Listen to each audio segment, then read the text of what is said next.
Capital TV Uttar Pradesh देख रहे हैं आप। मैं हूं आपके साथ राधिका राज। ब्रेकिंग न्यूज में बड़ी खबर आपको बता दें यूपी से आ रही है, जहां अखिलेश यादव को बड़ा झटका लगा है। आपको बता दें कि दिल्ली के तालकटोरा स्टेडियम में कल वक्फ कानून को लेकर एक बड़ा विरोध प्रदर्शन हुआ, जिसमें एक भी आपको बड़े चेहरा नहीं नजर आएगा। समाजवादी पार्टी की ओर से सांसद धर्मेंद्र यादव के अलावा यहां पर कोई भी ऐसा बड़ा चेहरा आपको नजर नहीं आएगा।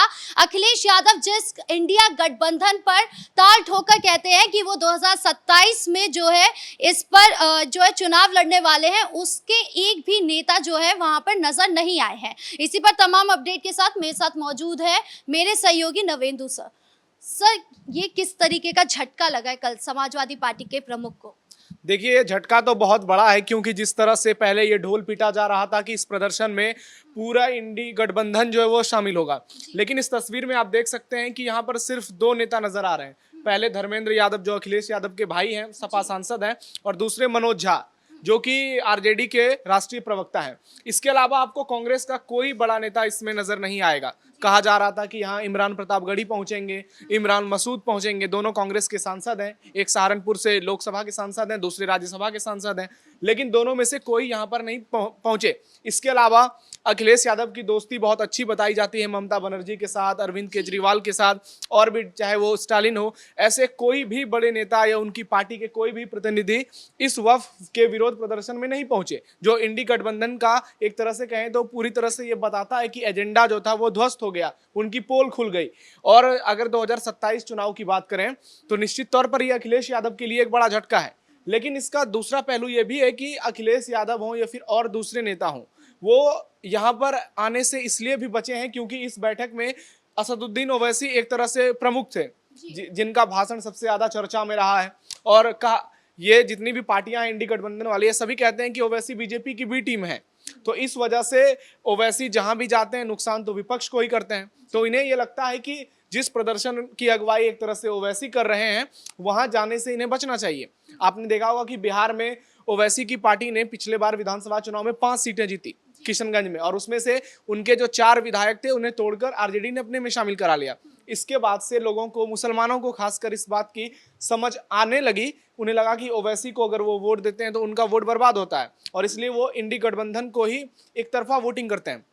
लेकिन यहां पर तालकटोरा स्टेडियम में इंडी गठबंधन का कोई बड़ा नेता नजर नहीं आया। मनोज झा हैं, इन्हें आप कह सकते हैं कि तेजस्वी यादव के दूत हैं, बिन बुलाए भी पहुंच जाते हैं, कहीं कहीं जहां जरूरत नहीं भी होती वहां भी पहुंच जाते हैं, और इनके पहुंचने या ना पहुंचने से कोई बड़ा फर्क पड़ने वाला है नहीं। हाँ, धर्मेंद्र यादव की अगर बात करें तो धर्मेंद्र यादव जब वहां पहुंचे तो उन्होंने कई बातों को दोहराया जो वो पहले कह चुके थे। उन्होंने कहा कि सपा पहली पार्टी है जिसने वक्फ कानून का विरोध किया, हमने सबसे पहले संसद में आवाज उठाई। अखिलेश यादव पहले ही कह चुके हैं कि ये कानून जो है ये मुसलमानों के एक तरह से उनकी आज़ादी के खिलाफ है, मुसलमानों के लिए कानून बेहतर नहीं है। तो धर्मेंद्र यादव वही अपनी घिसी पिटी पुरानी बातों को यहाँ पर रट रहे थे। लेकिन देखा जाए तो इससे जो नुकसान नजर आ रहा है वो अखिलेश यादव को सबसे ज्यादा आ रहा है, क्योंकि यूपी में जब चुनाव होंगे तो उनको जरूरत होगी कांग्रेस की साथ की। कहने को तो यूपी में 2 लड़के राहुल और अखिलेश चुनाव साथ लड़ते हैं, लेकिन फिलहाल का जो समीकरण बनता नजर आ रहा है, खास करके तालकटोरा स्टेडियम की तस्वीरें देखें तो उससे एक बात तो तय नजर आ रही है कि फिलहाल यूपी के जो 2 लड़के हैं उनके बीच की बॉन्डिंग बहुत अच्छी नहीं है। अगर होती तो कांग्रेस पार्टी यहाँ किसी न किसी नेता को जरूर भेजती, और ये एक बात से इंडिकेशन दिखाता है कि दोनों ही पार्टियों को ये डर है कि ये दोनों पार्टी अगर अलग अलग चुनाव लड़ती हैं तो मुस्लिम वोट में जो बिखराव है वो निश्चित है, क्योंकि कांग्रेस पार्टी एक ऐसी पार्टी है जो देशव्यापी पार्टी है, जैसे मुस्लिमों का वोट लंबे समय से मिलता आ रहा है। दिल्ली में आपने देखा कि कांग्रेस पार्टी जब विधानसभा चुनाव में आम आदमी पार्टी से अलग लड़ी तो आम आदमी पार्टी को नुकसान हुआ, बीजेपी सरकार बनी, हालांकि कांग्रेस को सिर्फ 6% ही वोट मिले, लेकिन कहा जा रहा है कि उसमें भी जो वोट है वो 50% लगभग मुसलमानों का वोट था।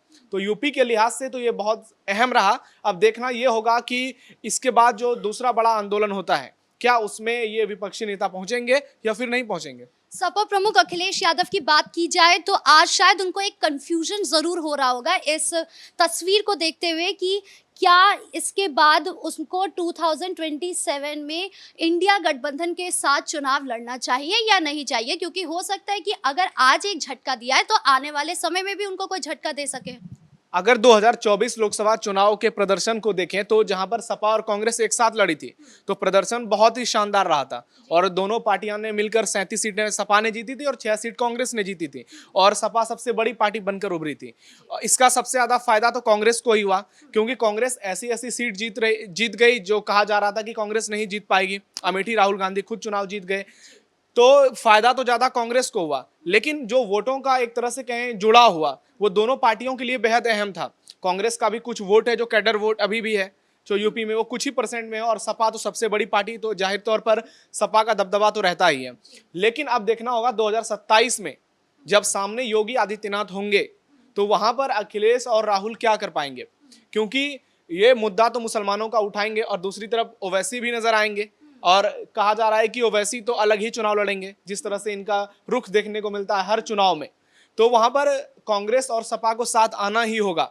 अगर ये दोनों पार्टियां साथ नहीं आती हैं तो निश्चित तौर पर योगी आदित्यनाथ फिर से जीत की हैट्रिक लगाएंगे और ना सिर्फ ये अखिलेश के लिए झटका होगा बल्कि कांग्रेस को भी एक बड़ा झटका लगेगा और आने वाले समय में सिर्फ 2027 में जो विधानसभा चुनाव उसका जो लोकसभा चुनाव होगा वहां पर भी फिर सवाल उठने लगेंगे कि ये गठबंधन जो है ये किस बेसिस पे बना है, इसका क्या आउटकम होने वाला है।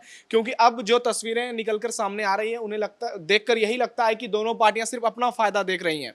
वहीं बीच में ओवैसी कूद पड़े हैं जो कि झंडा बुलंद किए हुए हैं और सबको लग रहा है कि ये पूरा जो आंदोलन है इसके एक तरह से नेता मुखिया जो है वो ओवैसी ही है, क्योंकि ओवैसी लगातार बयानबाजी कर रहे हैं। सुप्रीम कोर्ट में सबसे पहले याचिका भी दायर की ओवैसी ने।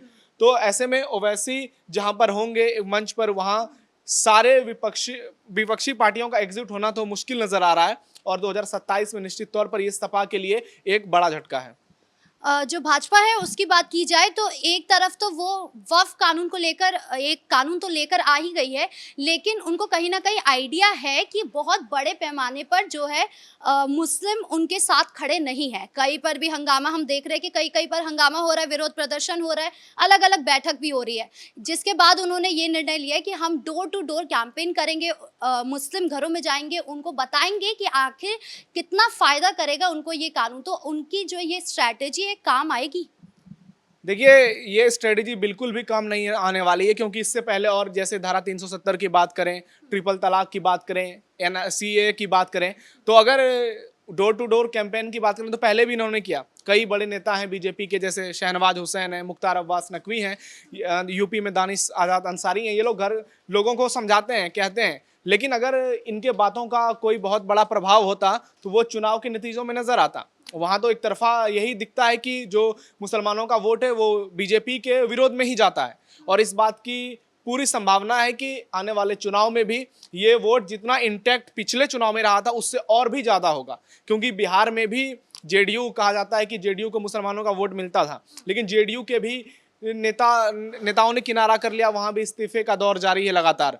तो ये झटका तो लगने ही वाला है इन लोगों को। लेकिन सबसे बड़ी बात यही है कि जब 2027 में बीजेपी चुनाव लड़ेगी तो बीजेपी की नज़र यूपी में सिर्फ हिंदू वोटों पर होगी, क्योंकि पार्टी को ना पहले मुस्लिम वोट कभी मिला है ना आगे कभी मिलेगा और जो 20% के आसपास मुसलमान वोट है उस पर नज़र सपा की भी होगी, कांग्रेस की भी होगी, मायावती भी फिर से नया सुर राग जो है वो अलापने लगी हैं। तो ऐसे में चुनाव तो काफ़ी दिलचस्प होने वाला है। बीजेपी कोई भी कैंपेन करे, कुछ भी कर ले, मुसलमानों के मन में बात क्लियर है। और कल स्टेडियम में आपने देखा होगा कि जिस तरह से मौलाना वहां पर भड़काऊ भाषण दे रहे थे। इंडियन नेशनल लीग के अध्यक्ष हैं सुलेमान, वो तो ये तक कहते नजर आ रहे थे कि मुसलमानों को जंगे आज़ादी की दूसरी लड़ाई लड़ने के लिए तैयार रहना चाहिए, सिर कटाने के लिए तैयार रहना चाहिए। तारीख भी दे दी।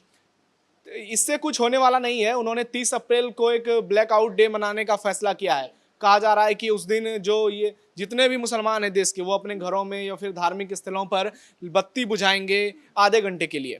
मस्जिद की बात करें, उनके घर की बात करें, कब्रिस्तान की बात करें, सब जगह लाइट बुझाएंगे। और जैसे आपको याद होगा कि कोरोना में एक बार पीएम मोदी ने घंटी बजवाई थी पूरे देश से, उस तरह से ये फिर से कोशिश कर रहे हैं। लेकिन इसका कोई बड़ा इम्पैक्ट होने वाला है नहीं, क्योंकि हालांकि वो भाजपा की बात की जाए तो कई ऐसे हमने मुस्लिम समुदाय के लोग देखे जो कंधे से कंधा मिलाकर चल रहे हैं। चाहे सीएम योगी की बात की जाए, चाहे पीएम मोदी की बात की जाए, सबके साथ जो है वो कंधा मिलाकर चल रहे हैं, वो समर्थन कर रहे हैं इस कानून का। तो क्या उसका कुछ फायदा हो सकता है? फिर मैं उसी बात को दोहराऊंगा कि ये अच्छे लोग जो हैं कुछ परसेंट वाले, ये तो पहले से भी नजर आते हैं, हर चाहे वो ट्रिपल तलाक की बात करें, धारा 370 की बात और भी चीज, लेकिन इनकी जो संख्या है वो बहुत कम है। और ये इतनी कम संख्या है कि ये सियासी तौर पर कोई बड़ा इम्पैक्ट तो डाल नहीं पाएगी, जो कि नजर आता है देखने के बाद। और इसलिए ये कहना बेकार ही है कि इसका कोई इम्पैक्ट पड़ने वाला है, ये ऐसा कुछ भी होने वाला नहीं है। आप देखिए कि बीजेपी के जितने भी नेता कोई मुस्लिम बहुल सीट से चुनाव लड़ते हैं तो उसका रिजल्ट जो होता है वो कैसा होता है। कल मैं एक बीजेपी के बहुत बड़े नेता हैं शहनवाज हुसैन, उनकी एक स्टेटमेंट सुन रहा था। वो कह रहे थे कि जहाँ से वो भागलपुर से चुनाव लड़े थे, उस बूथ से वो चुनाव लड़े जहाँ पर 1000 से ज़्यादा मुस्लिम वोट हैं, वहाँ पर उनको 8 वोट मिले, कहीं पे 10 वोट मिले। तो ये बताता है कि मुसलमानों का जो एक तरह से कहा जाए कि उनकी प्लानिंग जो है वो तय हो जाती है। और अगर चुनाव सिर पर है तो उससे पहले जो शुक्रवार को नमाज होती है उस दिन मस्जिदों से संदेश चले जाते हैं कि उन्हें किस पार्टी को वोट करना है। उन्हें ये नहीं देखना है कि कौन सी पार्टी जीत रही है, उन्हें इस बात के लिए वोट करना है कि बीजेपी को कौन सी पार्टी हराएगी और बीजेपी को कितना नुकसान होगा उनके वोट से। जीत हार से उनको ज्यादा मतलब नहीं है, बस इस बात का ख्याल रखते हैं कि सत्ता में बीजेपी नहीं आनी चाहिए। इस मुद्दे पर तमाम अपडेट देने का आपका बहुत बहुत शुक्रिया। अब देखना होगा कि अखिलेश यादव को जो स्टेडियम को देखकर एक झटका लगा है, उसके बाद वो क्या कुछ एक्शन लेते हैं, क्योंकि 2027 का चुनाव भले ही दूर है लेकिन अभी से रणनीति बनाना उन्होंने शुरू कर दिया है। और इस तरीके की तस्वीर उनको एक कंफ्यूजन जरूर क्रिएट कर रही होगी कि आगे उनको इंडिया गठबंधन के साथ रहना भी है या नहीं। आपको क्या लगता है कमेंट बॉक्स में जरूर बताएं। ब्रेकिंग न्यूज में इतना ही। कैमरा पर्सन कुणाल के साथ मैं राधिका राज।